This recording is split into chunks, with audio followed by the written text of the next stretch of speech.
Well, tomorrow is crossover day for state lawmakers. That's the deadline for bills to pass in its respective chamber and cross over to the other for consideration.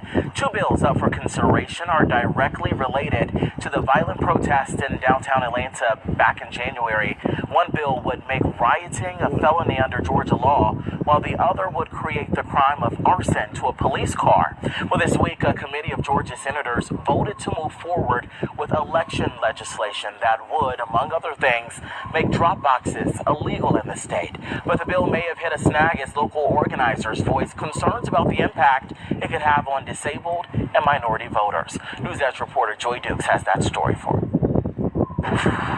In the Georgia legislature, a version of an elections omnibus bill has made its way through committee. On Tuesday, 5 Republican members of the Senate Ethics Committee voted to approve SB 221, which would further tighten restrictions on voting in the state. The bill would prevent non-citizens from working in elections, expand challenges to voter registration, and instead of requiring more surveillance around drop boxes, effectively ban them statewide, a last-minute change. Concerned about a complete ban on ballot drop boxes. Don Kelly, president of the New Disabled South, tells Fox 5 he believes this bill, as written, would make it harder for disabled residents who are registered to vote.